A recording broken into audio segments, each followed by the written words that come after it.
Durante mucho tiempo observé cómo llegaban los nuevos años con la misma escena repetida. Personas llenas de esperanza en enero, agotadas en diciembre. No por falta de deseo. El deseo siempre estuvo ahí. Lo que faltaba era algo más silencioso, más profundo. Algo que casi nadie sabe nombrar. No era fuerza de voluntad, no era motivación. Era entrenamiento mental. Yo mismo estuve ahí, empezando ciclos con ilusión y terminándolos con una sensación incómoda de haber vuelto al mismo lugar. Con el tiempo comprendí algo que no aprendí en discursos ni en frases inspiradoras. La mayoría no fracasa porque no quiera cambiar. Fracasa porque nadie le enseñó a sostener el cambio cuando la emoción inicial se disipa. Porque nadie le habló de cómo entrenar la mente para permanecer firme cuando la vida no coopera. Este entendimiento no llegó de golpe. Llegó después de muchos intentos. De observarme rendirme sin ruido. De notar cómo la mente se volvía experta en justificar la repetición.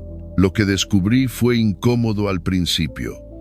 El cambio real no se sostiene con entusiasmo. Se sostiene con claridad. Y la claridad no grita. No promete. No seduce. Simplemente permanece. El estoicismo apareció en mi vida no como una solución mágica, sino como un recordatorio antiguo. La vida no se vuelve fácil cuando cambias.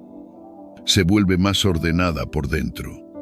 Y cuando lo interno se ordena, lo externo deja de sentirse caótico. No recuerdo el momento exacto en que dejé de buscar motivación.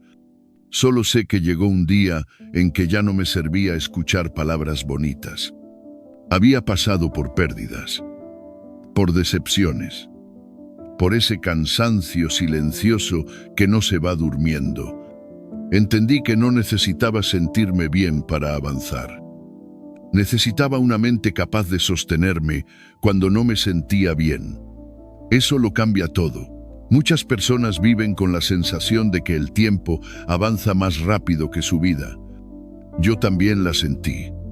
Ves pasar los años y algo dentro dice que deberías estar en otro lugar, que algo no encaja. Esa sensación no nace de la falta de logros. Nace de la incoherencia interna, de empezar con fuerza y abandonar sin comprender por qué, de prometerte cambios que nunca se vuelven hábitos, de repetir el ciclo hasta que la esperanza se vuelve más frágil. Aquí no hay atajos. Nunca los hubo. Lo que hay es una invitación a mirar de frente, a dejar de mentirse con suavidad. El estoicismo no promete resultados rápidos ni finales espectaculares. Promete algo más sobrio y más valioso, una mente fuerte. Y una mente fuerte no evita el dolor, pero deja de huirle. No controla la vida, pero aprende a responder con criterio. Recuerdo cuando entendí que el problema no era la falta de información. Sabía qué debía hacer. Sabía qué hábitos me hacían bien y cuáles me debilitaban.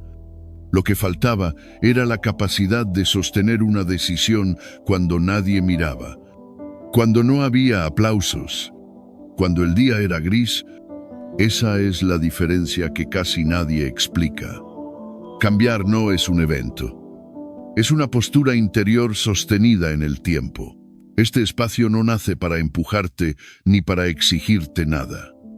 Nace desde la observación, desde alguien que ha visto cómo la mente negocia consigo misma hasta agotar cualquier propósito.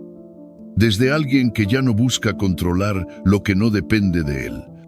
Lo que sí aprendí a cuidar es mi respuesta, mi atención, mi coherencia. Hay algo que ocurre cuando dejas de buscar inspiración y empiezas a buscar honestidad. El ruido baja. Ya no necesitas convencerte de nada. Empiezas a aceptar lo que es, sin dramatizarlo. Y desde ahí, curiosamente, aparece una calma nueva.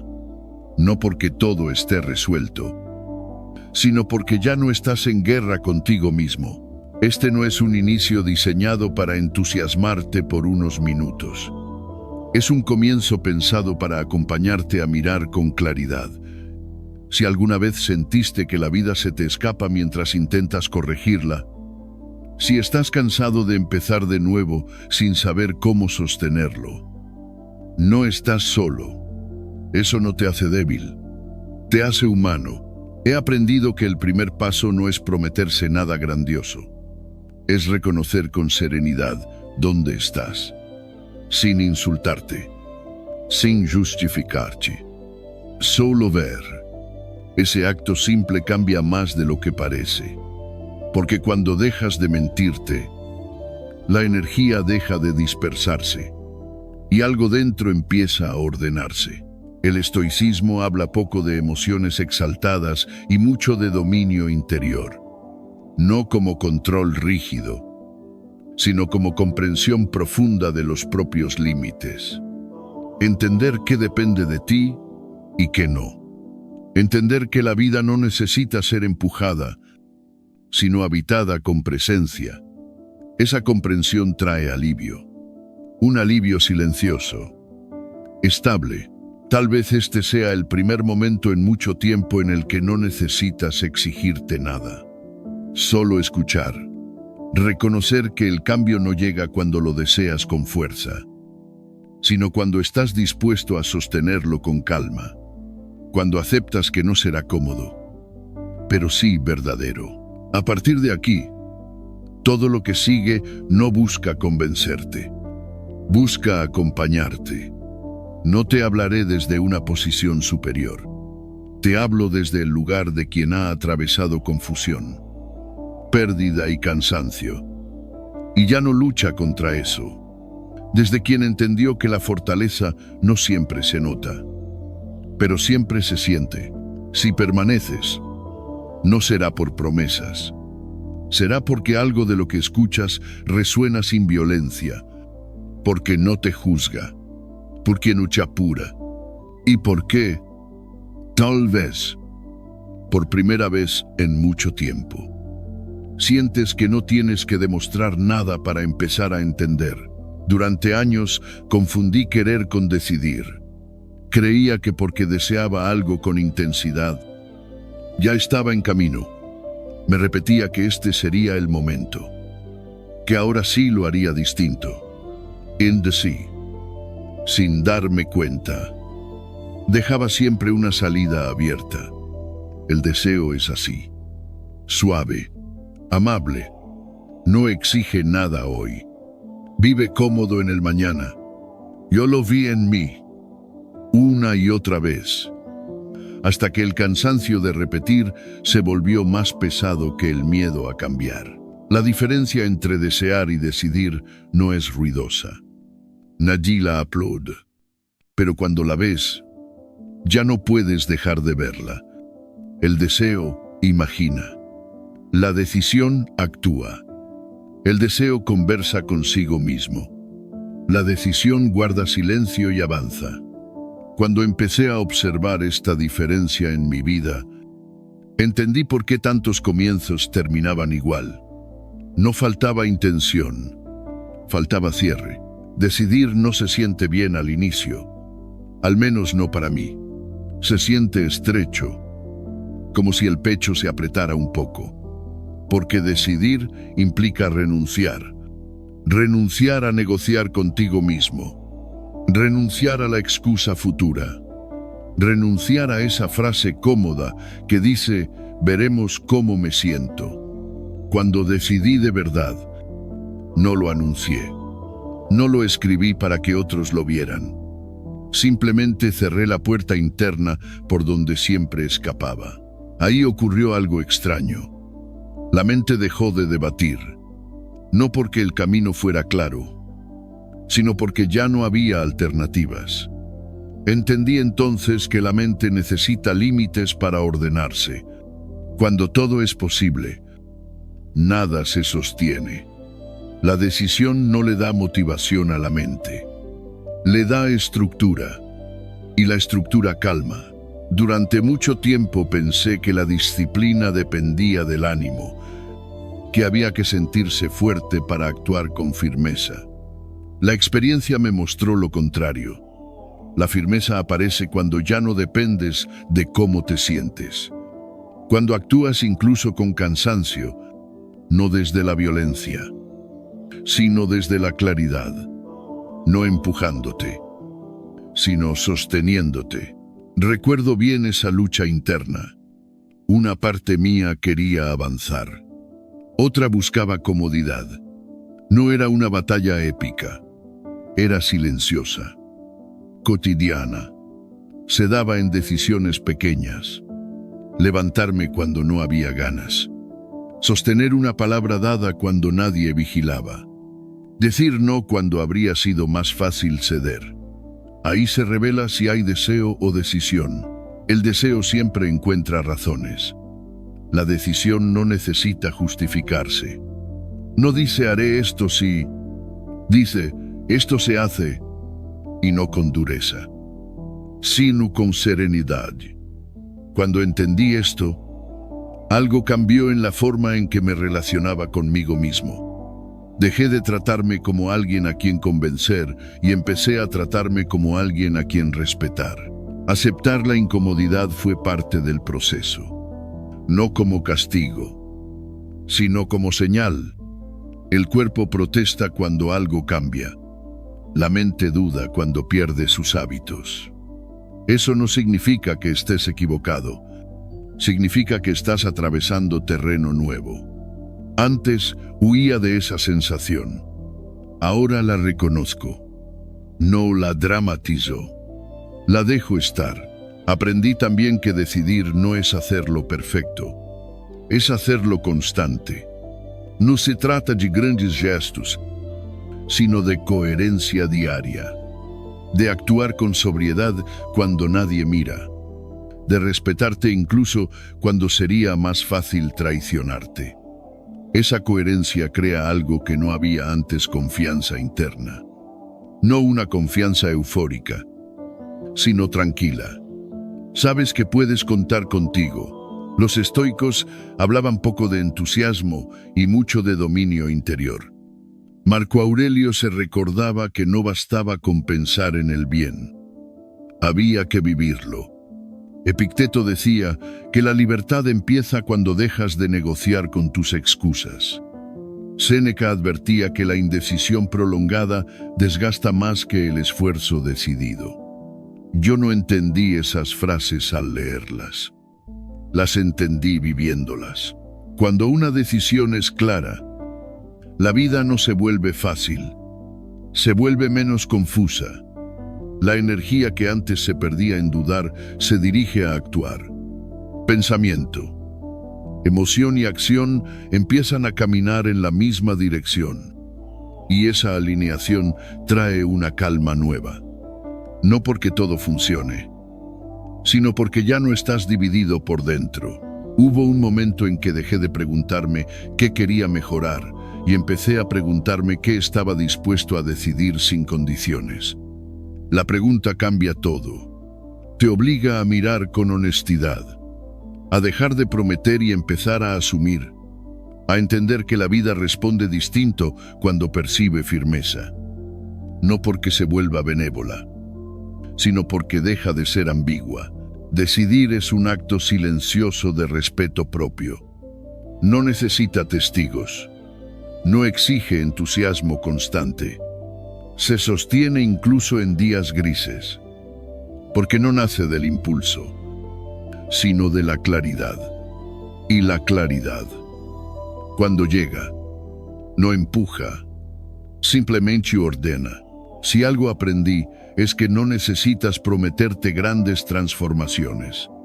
Basta una decisión honesta, profunda y no negociable. Una sola, sostenida con calma, sin ruido, sin prisa.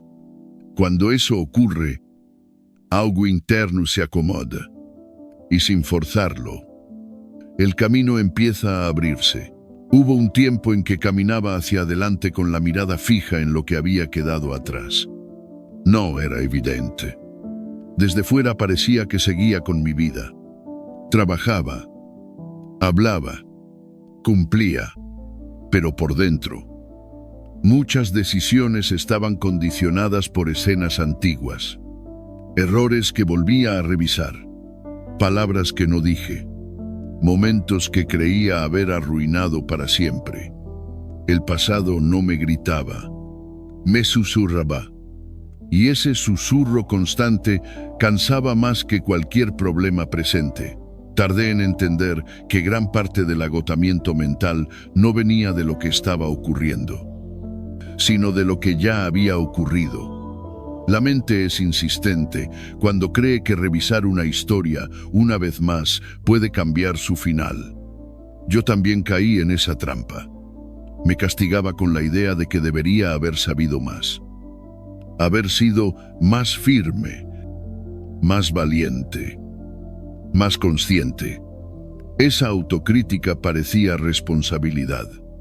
En realidad, era una forma refinada de quedarme inmóvil. El pasado tiene una forma extraña de encadenar. No lo hace con violencia, sino con identidad. Empiezas a verte como alguien que falló, como alguien que llegó tarde, como alguien que siempre repite lo mismo. Y desde ahí, sin notarlo, actúas como si esa versión antigua siguiera mandando. Yo lo vi claro el día que entendí que no estaba pagando por errores reales, sino por no haber soltado una historia que ya no podía cambiar. Aceptar el pasado no fue un acto emocional, fue un acto práctico. No significó justificarlo ni romantizarlo. Significó reconocerlo sin permitir que siguiera decidiendo por mí. Fui eso.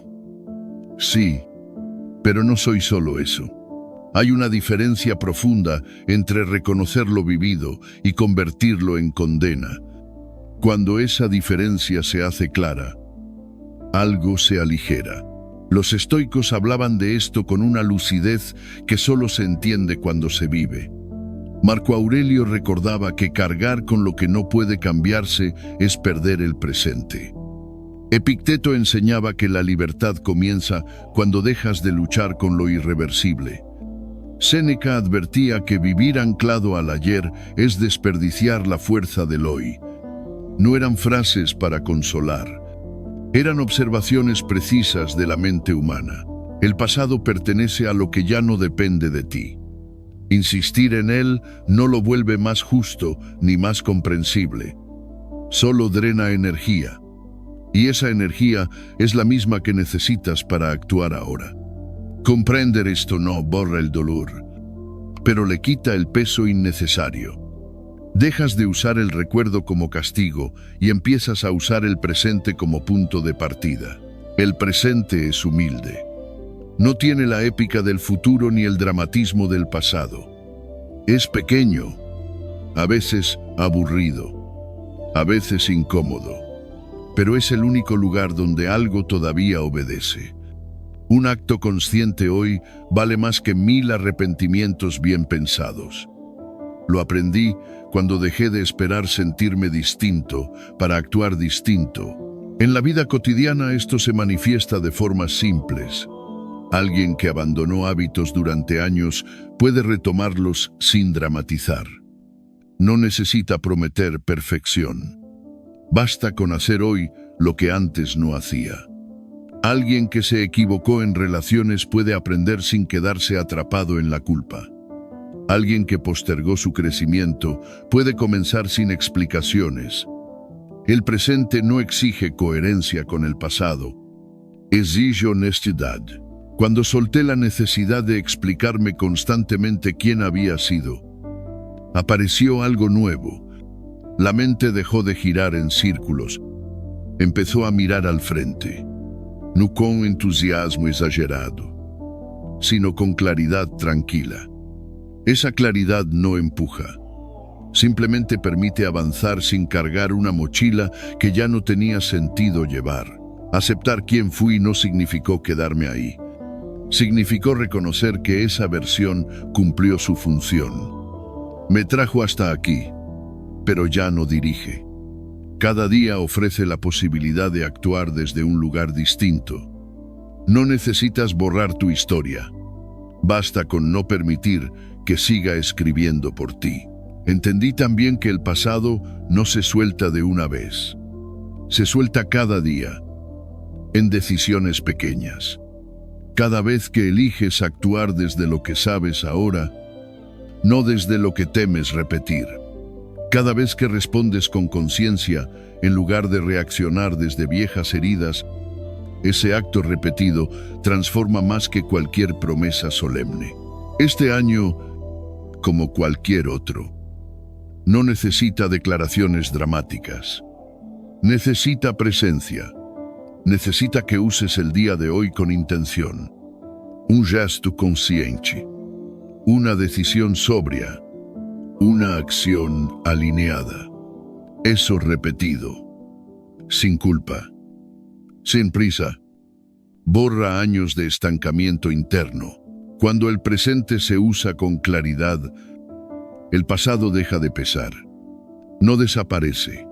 Simplemente se ordena. Y cuando eso ocurre, la vida vuelve a moverse hacia adelante. No con euforía, con serenidad, con firmeza, con la calma de quien ya no huye de su historia ni se esconde en ella.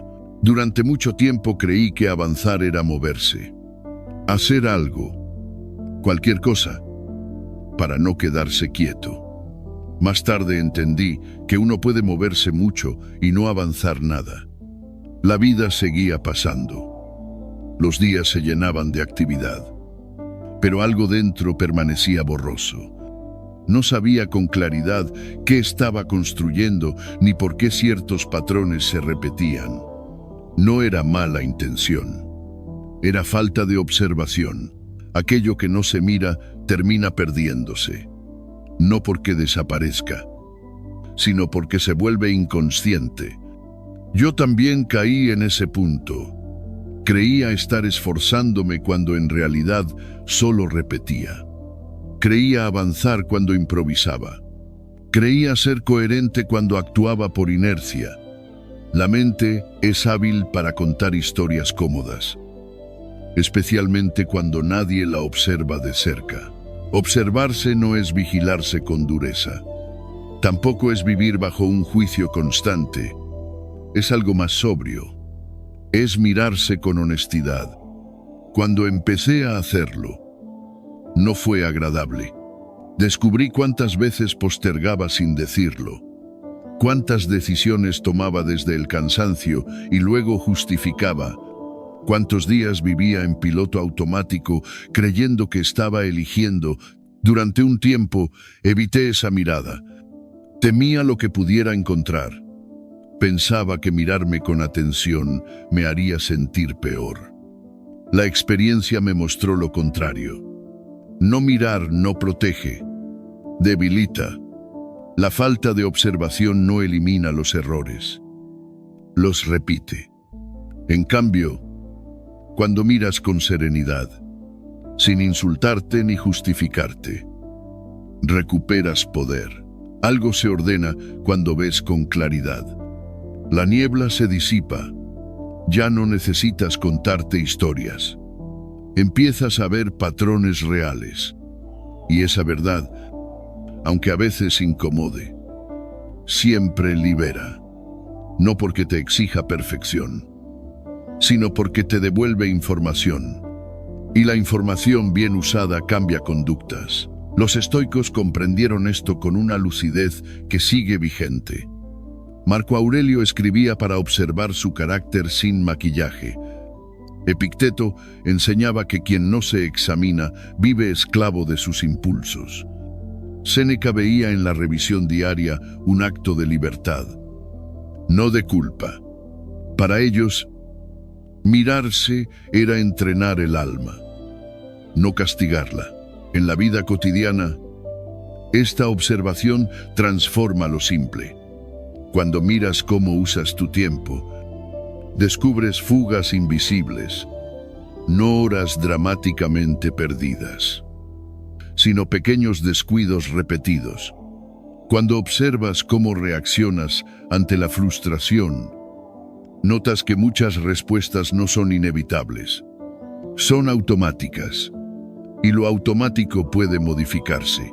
Cuando miras tus hábitos con calma, entiendes por qué ciertos resultados no llegan. No hay reproche en esa mirada. Hay causa y efecto. Dejas de preguntarte por qué la vida no cambia y empiezas a ver cómo contribuyes. Sin querer a que siga igual. Esa comprensión no aplasta, aligra. Observar también permite ajustar sin drama. No necesitas castigarte por fallar ni exigirte perfección. Basta con reconocer, corregir y continuar. La disciplina real no nace del miedo, nace de la claridad. Cuando sabes qué estás haciendo, puedes decidir qué modificar. Cuando no sabes, solo reaccionas. Hay algo profundamente liberador en aceptar la verdad sobre uno mismo, no la versión idealizada, sino la real. La persona que se observa aprende a celebrar la constancia silenciosa, incluso cuando el progreso es pequeño. Aprende a ver los fallos como maestros, no como etiquetas. Aprende que mejorar no es castigarse, sino afinar el rumbo. Mirarte con honestidad también te devuelve presencia. Dejas de vivir en suposiciones y empiezas a habitar el día. Te vuelves más atento a tus decisiones, más consciente de tus emociones, más responsable de tus actos, no por obligación externa, sino por respeto interno. Esa es la raíz de la verdadera disciplina. Con el tiempo, la observación convierte la vida en un proceso consciente, no en una repetición inconsciente. No elimina los errores, pero evita que se acumulen en silencio. Te permite corregir antes de que el desgaste sea profundo. Te devuelve la capacidad de elegir. Este año no pide promesas grandiosas. Pide atención. Atención a lo que haces cuando nadie mira. Atención a cómo te hablas cuando fallas. Atención a lo que repites sin cuestionar. Esa atención sostenida cambia más que cualquier impulso momentáneo. Atreverse a mirarse con calma, sin dureza y sin engaño, es uno de los actos más valientes que existen. Porque cuando te atreves a ver tu verdad diaria, sin huir ni disfrazarla, algo profundo se libera por dentro. Y desde esa verdad clara y honesta nace una disciplina tranquila que sí puede sostener el cambio real. Durante mucho tiempo creí que el día empezaba cuando sonaba la alarma. Abría los ojos y, sin darme cuenta, ya estaba respondiendo. Pensamientos pendientes, problemas anticipados, conversaciones imaginadas. Antes de levantarme, la mente ya había decidido el tono del día. No lo hacía con intención, lo hacía por costumbre. Así, sin una sola palabra consciente. El día ya no me pertenecía. Tardé en comprender que el día no comienza con el cuerpo, sino con la mente. Que las primeras decisiones, aunque invisibles, son las que más pesan. Improvisar el inicio es permitir que lo externo marque el ritmo interno. Yo lo viví durante años. Me levantaba y dejaba que la inercia guiara.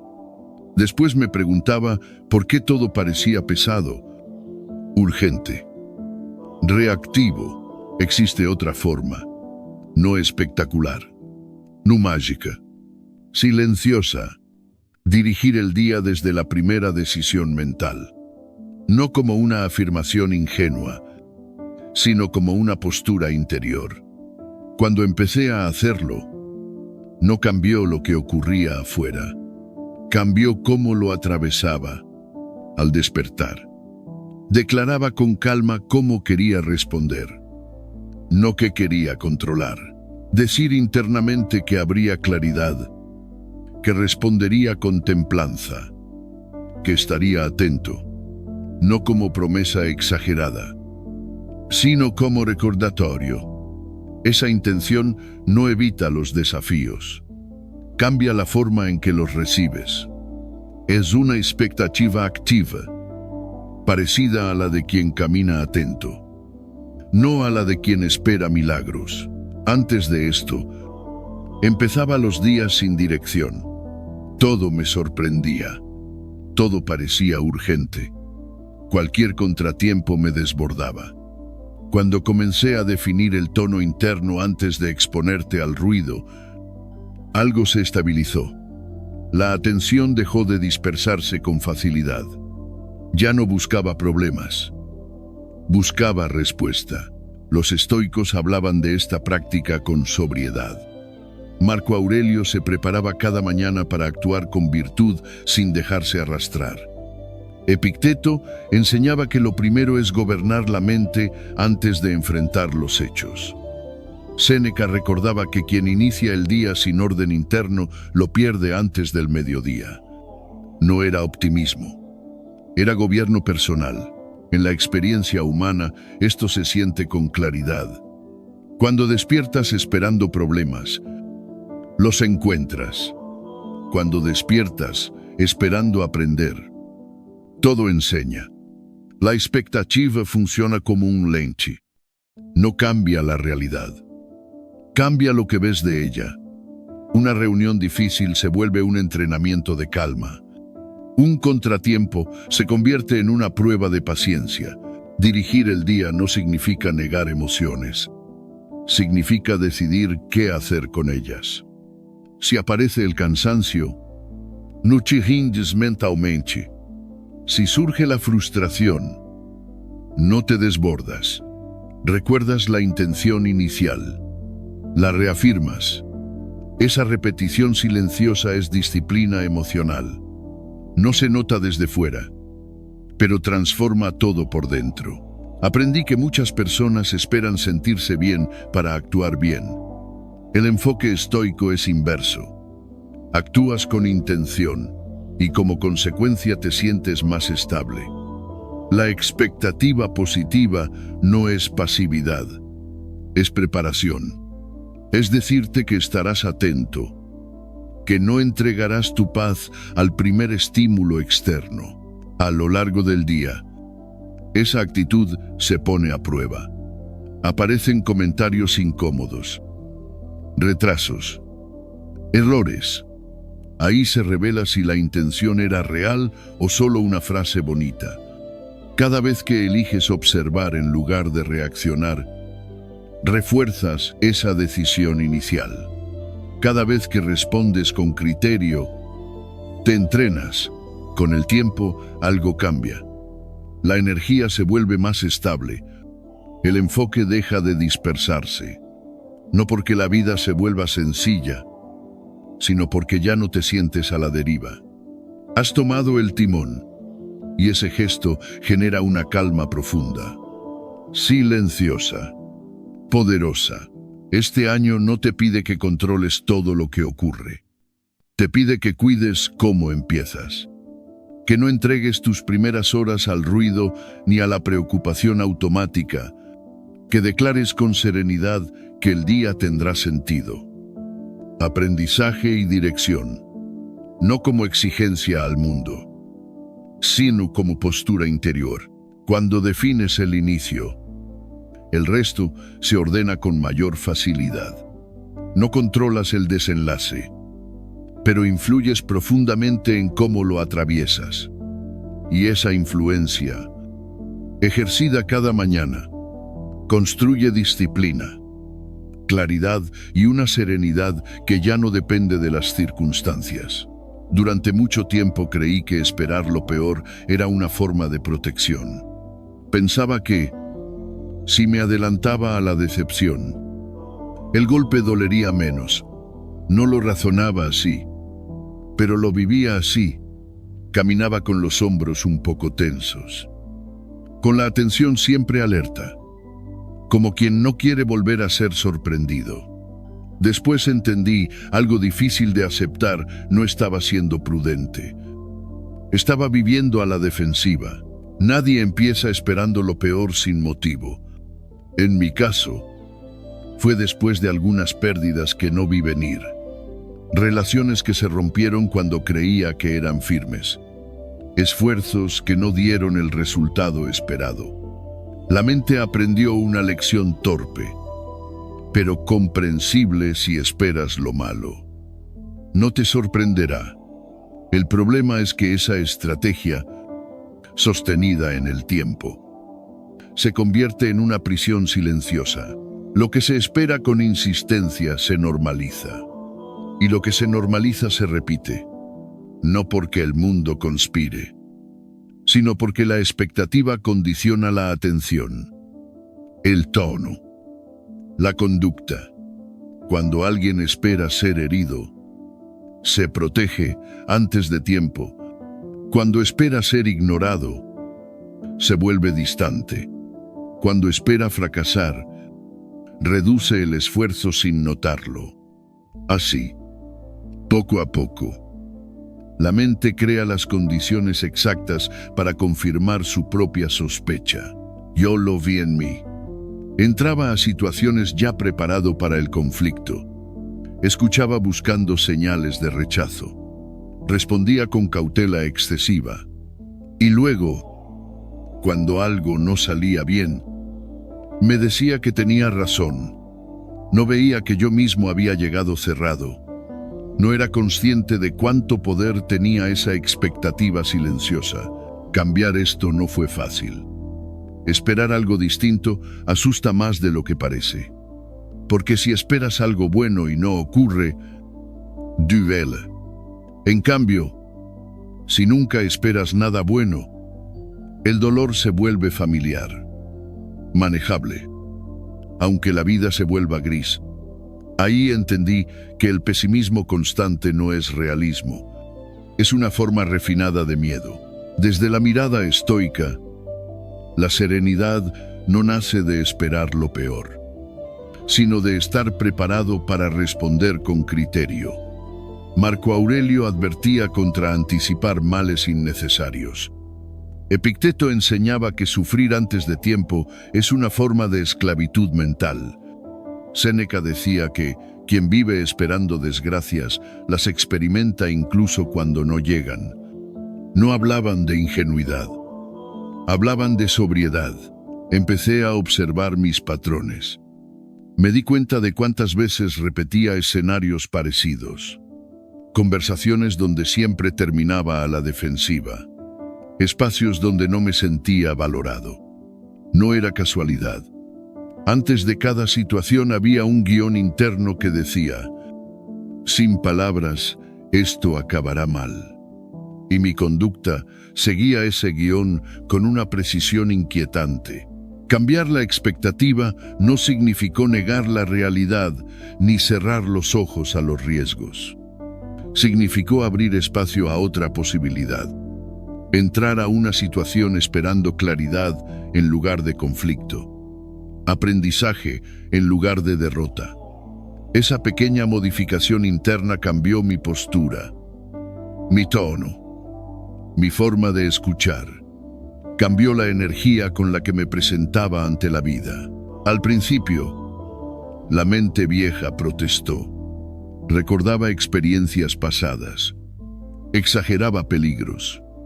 Advertía posibles fracasos. No peleé con ella. La observé. With sane. Con calma. Elegí otra expectativa. Una y otra vez. Sin dramatismo. Sin discursos internos. Solo eligiendo no alimentar el guión automático. Con el tiempo, algo se liberó. Cuando empecé a esperar oportunidades, comencé a verlas. Cuando esperé comprensión, hablé con más honestidad. El mundo no se volvió perfecto, pero dejó de repetirse en bucle. Las experiencias difíciles no desaparecieron, pero perdieron fuerza, porque ya no eran el único filtro desde el cual interpretaba todo. La mente se volvió menos tensa, El cuerpo empezó a relajarse. Apareció una serenidad nueva, no basada en la ilusión de que todo saldrá bien, sino en la confianza interna de que puedo manejar lo que venga sin anticipar sufrimiento innecesario. Esa confianza cambia decisiones, relaciones, caminos. Este año no me pidió olvidar lo vivido. Me pidió no convertirlo en condena. Revisar qué he estado esperando en silencio y decidir, con sobriedad, esperar algo distinto. No como exigencia al mundo, sino como postura interior, porque lo que normalizas se queda. Pero lo que te atreves a cambiar con paciencia y conciencia comienza lentamente a transformarse. Y cuando eso ocurre, la vida deja de repetirse. No se vuelve fácil, se vuelve más clara, más habitable, más serena. Hubo momentos en los que la vida se levantó frente a mí como algo demasiado grande. Problemas que no recordaba haber enfrentado antes. Decisiones que parecían exigir más de lo que creía tener. En esos momentos, la mente hacía lo mismo de siempre, agrandar el miedo y reducir mi capacidad. Me decía que esta vez sería distinto, que ahora sí era demasiado.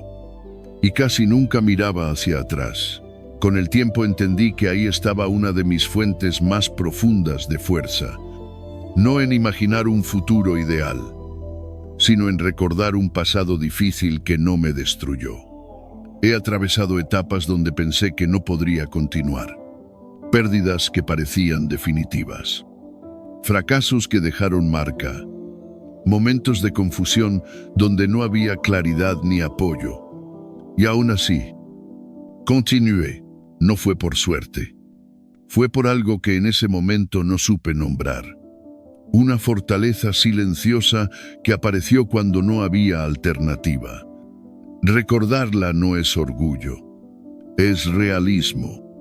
Cuando enfrentas un problema grande, la mente tiende a presentarlo como único, insuperable. En ese estado, olvidar tus propias victorias pasadas te vuelve frágil. Durante mucho tiempo solo me recordé por mis errores, como si eso definiera toda mi historia. No veía las veces que sostuve cuando quise huir, las decisiones difíciles que tomé sin garantías, las noches largas que atravesé sin saber cómo terminarían. Cada una dejó una huella, no perfecta, no elegante, pero real, desde una mirada estoica. Recordar no es nostalgia, es entrenamiento mental.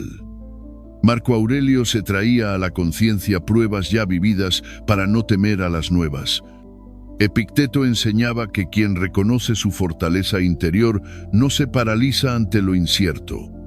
Séneca veía en la memoria de las victorias pasadas un antídoto contra el miedo anticipado. No se trataba de mirar atrás para quedarse ahí, sino para tomar impulso. En la vida cotidiana esto se manifiesta de forma sencilla. Cuando una conversación difícil se aproxima, puedo recordar otras que enfrenté con dignidad. Cuando surge un reto laboral, traigo a la mente momentos en los que aprendí desde la incomodidad. Cuando el miedo aparece, me digo con honestidad que ya he caminado por terrenos parecidos y no me rendí. Este ejercicio no infla el ego ni niega las dificultades actuales. Reconoce la capacidad probada. Cada recuerdo de superación actúa como una luz pequeña en medio de la incertidumbre. No ilumina todo el camino, pero basta para dar el siguiente paso. Y eso es suficiente. Al recordar mis logros, también recuerdo quién fui cuando la situación era adversa. Paciente cuando quería huir, valiente cuando temblaba, constante cuando no había resultados inmediatos. Esa versión no desapareció, sigue disponible. Solo necesitaba ser llamada de nuevo. La memoria consciente ordena las emociones. El miedo deja de ser un enemigo y se convierte en señal. La ansiedad se suaviza cuando entiendes que no es la primera vez que atraviesas algo incierto. La confianza se reconstruye no desde promesas vacías, sino desde hechos vividos. Con el tiempo, esta práctica genera una determinación tranquila, no una valentía impulsiva, sino una firmeza serena. Empiezas a avanzar no porque estés seguro de todo, sino porque confías en tu capacidad de adaptarte, aprender y resistir. Esa confianza es una de las formas más profundas de libertad interior. Este año no me pidió convertirme en alguien distinto de la noche a la mañana. Me pidió recordar quién ya había sido cuando la vida exigió lo mejor de mí. No minimizar mis batallas ganadas. No olvidar las veces que seguí adelante sin garantías. Usar mi historia como fuerza, no como peso. Cuando recuerdas eso con claridad, los nuevos desafíos dejan de intimidar. Empiezan a revelarse como lo que siempre fueron. Otra oportunidad para avanzar con valentía, determinación y una serenidad que no depende de que todo salga bien, sino de saber que puedes sostenerte incluso cuando no lo hace. Hubo luchas que parecían no terminar nunca. Cambiaban de nombre, de escenario, de personas, pero dejaban la misma sensación de desgaste. Durante mucho tiempo pensé que me faltaba fuerza, que tenía que resistir más, aguantar mejor, ser más tolerante. Después entendí algo incómodo, no era falta de fuerza. Eran puertas que nunca había cerrado. Mientras esas puertas seguían abiertas, la mente peleaba batallas innecesarias y el cuerpo se cansaba sin avanzar. Personas, hábitos, pensamientos seguían entrando y saliendo de mi vida sin filtro, drenando energía de forma constante. Yo lo permitía, no por maldad, por costumbre, por miedo a parecer duro, por confundir tolerancia con fortaleza. Cerrar una puerta no es huir, tampoco es castigar, es proteger. Es reconocer que no todo lo que fue permitido merece seguir teniendo acceso. Aprendí que tolerar lo que te debilita no es virtud, es descuido. La verdadera fortaleza aparece cuando eliges con claridad qué merece permanecer y qué ya cumplió su ciclo. Había relaciones que, aunque conocidas, me devolvían siempre a versiones antiguas de mí. Conversaciones que terminaban en culpa, en duda, en desorden emocional. Hábitos que prometían alivio momentáneo y luego dejaban vacío. Pensamientos que se repetían como un eco interno, recordándome errores pasados, haciéndome sentir insuficiente. Nada de eso se mantenía solo. Se mantenía porque yo dejaba la puerta abierta. Cada acceso abierto consume atención, tiempo y energía. Y la energía que se fuga ahí no está disponible para crecer, crear o sanar. Entender esto fue liberador. Cerrar no tenía que ser impulsivo ni dramático. Podía ser una decisión serena, firme, consciente. Los estoicos hablaban de esta claridad con sencillez. Marco Aurelio advertía que no todo merece tu atención ni tu compañía. Epicteto enseñaba que la libertad comienza cuando dejas de permitir que lo externo gobierne tu interior. Séneca insistía en que la vida se debilita cuando se tolera lo que erosiona el carácter. Para ellos, cerrar accesos era disciplina, no dureza. Cerrar una puerta suele incomodar al inicio. La mente recuerda lo familiar, exagera la pérdida, siente culpa. Lo viví, pero esa incomodidad es temporal. Lo que permanece es el alivio. Aparece espacio mental, silencio interno, una fuerza nueva que antes estaba ocupada sosteniendo lo innecesario. En la experiencia cotidiana, esto se siente con claridad. Cuando tomas distancia de una relación que te desgasta, el primer impulso es la culpa. Luego llega la calma. Cuando sueltas un hábito que te sabotea, el cuerpo protesta, pero la mente se aclara. Cuando dejas de alimentar pensamientos que te mantienen atrapado en el pasado, el presente se vuelve más liviano. Cerrar también es un acto de respeto hacia uno mismo. Es decirte sin palabras que tu energía importa, que tu paz no es negociable, que no todo tiene derecho a permanecer solo por haber estado antes. La vida cambia cuando dejas de defender lo que te debilita. Este proceso no requiere confrontaciones constantes ni explicaciones eternas. A veces, cerrar es simplemente dejar de responder, dejar de volver, dejar de justificar. Es una retirada consciente que no busca herir, sino cuidar.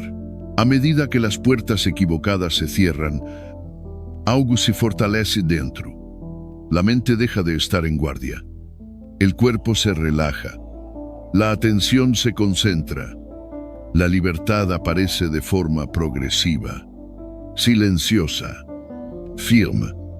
No porque todo sea perfecto, sino porque ya no estás drenando energía en lo que sabes que te resta. Este año no me pidió luchar más fuerte. Me pidió luchar menos y cerrar mejor. Revisar con honestidad qué accesos seguían abiertos y decidir, con calma, cuáles ya no merecían seguir. No todo lo que toleras es inevitable. Mucho puede cerrarse. Cuando cierras lo que te debilita, no pierdes. Recuperas claridad, dirección y una fortaleza interior que ya no depende de resistir, sino de elegir con conciencia. Desde ahí, la vida deja de sentirse como una batalla constante y empieza a parecerse más a un camino que puedes transitar con mayor libertad y serenidad. Durante mucho tiempo sentí que los días me empujaban en direcciones distintas. Avanzaba, sí, pero sin rumbo claro. Respondía a lo urgente, a lo que otros esperaban, a lo que el momento imponía. No era falta de capacidad ni de oportunidades. Era algo más silencioso. Nunca había declarado con firmeza cómo quería vivir. Y cuando no lo haces, cualquier impulso toma el control. Vivir sin una dirección declarada cansa. La mente se acostumbra a reaccionar. El corazón se fatiga de improvisar. Yo lo noté cuando empecé a sentir que todo parecía válido y, por lo mismo, nada se sostenía. Cambiaba de enfoque con facilidad. Empezaba cosas con intención y las dejaba sin entender por qué. No había mala voluntad. Había dispersión. Declarar un rumbo no es hablar por hablar. No es repetir frases bonitas ni prometer lo imposible. Es trazar una línea interior desde la cual empiezan a ordenarse las decisiones. Cuando lo hice por primera vez, no lo anuncié, no lo escribí para otros. Fue una afirmación silenciosa, honesta, sobria. Decidí cómo quería responder a la vida. Incluso cuando no fuera cómodo, algo se acomodó por dentro. La confusión perdió fuerza. El ruido bajó. El enfoque apareció. Sin una declaración clara, todo parece negociable. Con ella, las decisiones encuentran criterio. Ya no tienes que debatir cada paso. Hay una dirección, y esa dirección no te encierra. Te libera. Los estoicos entendían este acto como una forma de gobierno personal. Marco Aurelio se recordaba a diario quién debía ser, no para juzgarse, sino para alinearse. Epicteto, Enseñaba que definir lo que depende de ti y sostenerlo con constancia es la base de la libertad. Séneca veía en la decisión firme el antídoto contra la dispersión del alma. No hablaban de rigidez, hablaban de claridad. En la vida diaria esto se siente de forma concreta. Una invitación que te aleja de lo que valoras pierde atractivo. Un hábito que contradice tu rumbo empieza a incomodar. No porque alguien te vigile, sino porque tu propia declaración actúa como brújula. La coherencia deja de ser un esfuerzo heroico y se vuelve consecuencia natural. Declarar también requiere repetición. La mente olvida con facilidad y el entorno empuja con fuerza. Por eso volví a esa declaración muchas veces. En días buenos, sobre todo en días difíciles. No para motivarme, sino para recordar. Cada vez que la traía a la conciencia, reajustaba el rumbo. Cada vez que alineaba una acción, la declaración se fortalecía. Hubo días en los que sostenerla costó. El cansancio apareció. Las dudas regresaron. Las viejas costumbres llamaron. Ahí se reveló la profundidad de la decisión. Declarar no elimina la dificultad. Da una razón para atravesarla. Te recuerda por qué elegiste ese camino cuando la comodidad vuelve a tentar. Sin una declaración, el año se vuelve reactivo. Respondes a urgencias ajenas. Te adaptas a expectativas externas. Postergas lo importante. Con una declaración, el año se vuelve intencional. No controlas todo lo que ocurre, pero eliges cómo responder. Y esa elección repetida construye carácter. Definir el tipo de año que decides vivir no es un ritual vacío. Es un acto práctico que ordena prioridades. Cuando sabes qué buscas cultivar, sabes también qué debes soltar. La declaración filtra, protege y enfoca. No promete resultados inmediatos, pero garantiza coherencia interna. Este año no me pidió grandes discursos ni promesas exageradas. Me pidió una decisión clara. Palabras simples, acciones pequeñas, constantes. Una declaración a la que pudiera volver cuando la mente dudara. Cuando decides cómo quieres vivir y sostienes esa decisión con calma, el futuro deja de ser algo que se espera y se convierte en algo que se camina. Durante mucho tiempo quise cambiar sin mirar con claridad dónde estaba. Me movía rápido. Ajustaba cosas por intuición. Me proponía mejoras sin entender del todo que necesitaba atención real. Era como intentar ordenar una habitación a oscuras. Avanzaba. Sí, pero tropezaba con lo mismo una y otra vez. No era falta de voluntad. Era falta de una mirada honesta. No puedes mejorar aquello que te niegas a observar. La mente tiene una habilidad notable para suavizar verdades incómodas y exagerar buenas intenciones. Decimos que valoramos ciertas cosas, pero vivimos de otra manera, no por hipocresía, sino por inercia. Yo también lo hice. Creía estar comprometido con mi bienestar, con mis relaciones, con mi crecimiento. Mis hábitos diarios contaban otra historia. Detenerme a mirar fue incómodo, pero necesario. Mirar atrás con objetividad no es un acto de culpa. Es un acto de valentía. La evaluación honesta no busca castigarte ni etiquetarte. Busca revelarte. Cuando me permití observar cómo estaba viviendo realmente, aparecieron desequilibrios que el ritmo diario había ocultado. Cosas que creía estables estaban descuidadas. Prioridades que decía tener existían solo en el discurso. Verlo dolió un poco, pero también liberó. La incoherencia no siempre es consciente. Muchas veces es simplemente falta de revisión. Vivimos en automático, convencidos de que estamos haciendo lo suficiente, hasta que el cuerpo o la mente pasan factura. La falta de evaluación alimenta el autoengaño, y el autoengaño estanca. Evaluar con claridad es observar sin adornos. Mirar dónde va tu tiempo, dónde se va tu energía, qué decisiones repites, dónde estás sosteniendo demasiado y dónde has soltado en exceso. No hacen falta números ni comparaciones externas. Hace falta honestidad interna. Los estoicos consideraban este ejercicio esencial.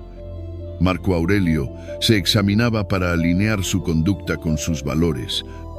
Epicteto enseñaba que una vida sin examen es una vida dominada por impulsos. Séneca revisaba cada día para corregir el rumbo sin dureza. Para ellos, evaluarse era gobernarse. Cuando analicé mi vida por áreas, algo se aclaró. La salud pedía atención mientras la ignoraba. El trabajo ocupaba demasiado espacio mientras las relaciones se enfriaban. La mente estaba saturada mientras yo fingía fortaleza. Esta visión no buscó perfección. Buscó equilibrio. Relacionar resultados con hábitos fue revelador. Dejé de preguntarme por qué ciertas cosas no cambiaban y empecé a ver cómo contribuía. Sin querer a que siguieran igual. No hubo reproche. Hubo responsabilidad. Y la responsabilidad bien asumida devuelve poder. Usar esta evaluación como punto de partida cambió todo. No fue un veredicto. Fue un mapa. No definió quién era. Mostró dónde estaba. Desde ahí, la acción se volvió más consciente. Dejé de intentar cambiarlo todo a la vez. Ajusté con inteligencia. Prioridad donde más dolía. Constancia donde más se necesitaba. La claridad trajo calma. Cuando sabes qué requiere atención real, la mente deja de dispersarse. Ya no corres en todas direcciones. Actúas con intención. La disciplina que nace de la claridad es más sostenible que la que nace del castigo. No te empujas por culpa, te mueves por comprensión. Este año no me pidió que me juzgara con severidad. Me pidió que me mirara con honestidad. Sin maquillaje, sin excusas, sin dramatismo. Aceptar lo que vi fue profundamente liberador, porque la verdad, cuando se mira de frente, deja de pesar. Desde esa claridad, la acción se ordena, la disciplina se vuelve natural y la serenidad aparece, no como promesa, sino como consecuencia de vivir con coherencia y conciencia. Hubo un momento en que seguir igual dejó de ser una opción. No ocurrió con ruido ni con dramatismo. Fue una certeza tranquila. Algo dentro sabía que los pequeños ajustes ya no bastaban, que hacía falta un desafío que no pudiera atravesar siendo la misma persona. No lo elegí por ambición. Lo elegí porque no hacerlo habría sido seguir traicionándome. Un desafío real no se presenta como cómodo, se presenta como incómodo, incluso intimidante, no tanto por el esfuerzo que exige, sino porque amenaza la identidad conocida. Te enfrenta a la parte de ti que quiere negociar, postergar, volver a lo familiar. Cuando acepté ese reto, entendí que no estaba compitiendo contra una meta externa, sino contra la versión de mí que prefería no cambiar. Ese tipo de desafío no solo se cumple, se transforma. Obliga a revisar hábitos, excusas, prioridades. En el proceso, empiezas a ver cuántas veces has negociado contigo mismo para evitar crecer. No es un castigo, es una revelación. La transformación real siempre pide un precio. y ese precio suele ser la comodidad. Cuando elegí un solo gran desafío, algo se ordenó. La dispersión perdió fuerza. La mente entendió que no había planes alternativos. Cada decisión diaria empezó a responder a una pregunta silenciosa. ¿Esto me acerca o me aleja de lo que decidí enfrentar? Así nació una disciplina distinta, no impuesta, coherente. Visualizar quién debía ser para sostenerlo fue parte del proceso. No imaginé solo el resultado. Imaginé el carácter necesario, la paciencia que aún no tenía, la constancia que solía abandonar, la humildad para aprender cuando el avance fuera lento. Ese ejercicio no fue fantasía, fue preparación. Empecé a actuar como esa versión futura, incluso antes de sentirme listo. Los estoicos hablaban de este proceso como una forja. Marco Aurelio decía que el obstáculo es el camino. Epicteto enseñaba que la dificultad revela el carácter. Séneca insistía en elegir pruebas voluntarias para fortalecer el alma. Para ellos, el reto no era castigo, era entrenamiento. La incomodidad apareció pronto. El cuerpo protestó. La mente dudó. Surgieron pensamientos que intentaban convencerme de abandonar, de reducir la exigencia, de posponer. No los combatí, los observé y seguí. Entendí que esa resistencia no era señal de error, sino de crecimiento. El desafío tomó forma concreta. No importa cuál sea. Puede ser un proyecto que exige constancia cuando la novedad desaparece. Un entrenamiento físico que confronta límites. Una disciplina mental que obliga a mirarte sin engaño. Lo importante es que no puedas atravesarlo sin cambiar. Sostener un solo gran desafío fue clave. Cuando dispersas la energía en múltiples metas, ninguna te transforma. El reto central concentra, define, ordena, no roba vida, la enfoca. Cada pequeño avance refuerza una identidad nueva, la de alguien que no huye cuando cuesta. Con el tiempo, algo cambió por dentro. La confianza dejó de depender de resultados inmediatos. El miedo perdió autoridad. La mente se volvió más sobria, más clara. No porque todo fuera fácil, sino porque sabía que podía sostener el proceso. Superar un desafío así deja una marca silenciosa, no siempre visible para otros, pero evidente para ti. Sabes que la versión anterior quedó atrás, no por desprecio, sino porque cumplió su función. Ahora hay más temple, más criterio, más serenidad. Este año no me pidió sobrevivir, me pidió convertirme. Elegir un desafío que me sacara de la comodidad y me obligara a crecer. No para demostrar nada a nadie, sino como un acto de respeto hacia lo que podía llegar a ser. Cuando aceptas un reto así, la vida deja de sentirse como algo que soportas y empieza a sentirse como algo que atraviesas con sentido. Con el tiempo entendí que no había nada más peligroso que buscar atajos. Durante años quise resultados sin proceso, calma sin entrenamiento, claridad sin atravesar la incomodidad. No lo hacía por pereza, sino por cansancio. La mente cansada siempre quiere llegar rápido, pero la vida no funciona así. Y cuando intenta forzarse, se rompe. Nada de lo que realmente permanece llega de golpe.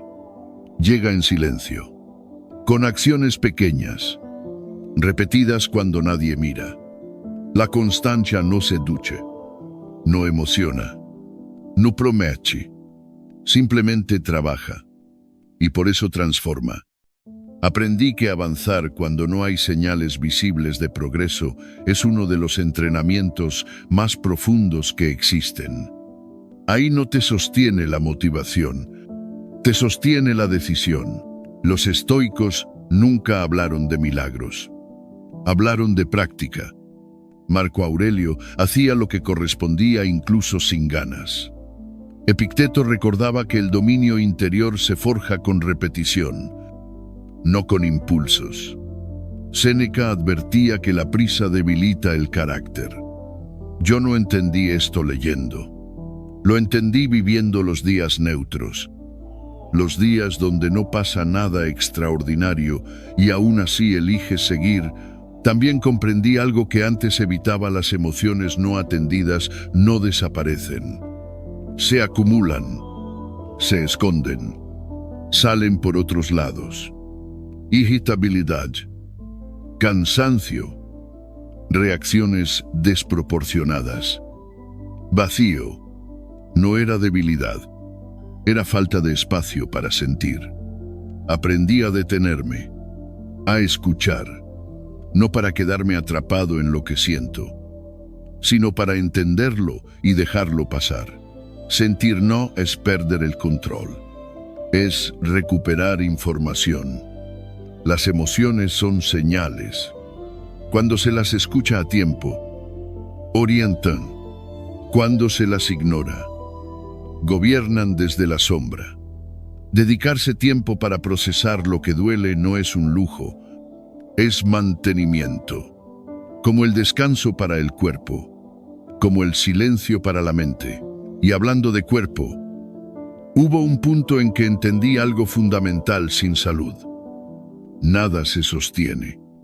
Puedes tener disciplina, propósito, dirección, pero si el cuerpo está agotado y la mente fragmentada, todo se vuelve frágil. Cuidarte no es detenerte, es sostenerte. Dormir, respirar, moverte, poner límites, decir no cuando el ego quiere seguir. El autocuidado no siempre es cómodo. A veces es apagar el ruido, elegir el largo plazo cuando el corto plazo seduce. Tratarte como alguien que importa, no como una herramienta que se exprime. Cuando empecé a hacerlo, la energía se volvió más estable, la mente más clara, las decisiones más sobrias. También aprendí a cuidar mis palabras, porque la mente escucha todo lo que dices, incluso cuando hablas de otros. El lenguaje no solo describe la realidad, la moldea. Repetir que todo es un desastre termina construyendo un mundo así por dentro. Cambiar la queja automática por un lenguaje más limpio no es fingir, es proteger la atención. Nada de esto ocurrió de un día para otro. Ocurrió por acumulación, por paciencia activa, por aceptar que no existen atajos reales, que el progreso verdadero es silencioso, que la serenidad no nace de controlar la vida, sino de entenderla. YD enténdate. Si llegaste hasta aquí, no lo tomes como algo menor. Permanecer también es una forma de disciplina. No necesitas prometer nada ahora. No necesitas cambiarlo todo. Basta con una decisión honesta. Con actuar hoy un poco mejor que ayer. Con tratarte con respeto. Con dejar de huir de lo que sientes. Con cuidar lo que te sostiene. La vida no te pide que no tengas miedo. Te pide que entiendas. Y cuando entiendes, el miedo pierde fuerza. No porque desaparezca, sino porque ya no manda. Que este camino no sea una lucha, que sea una práctica, una presencia, una forma más consciente de habitar tus días.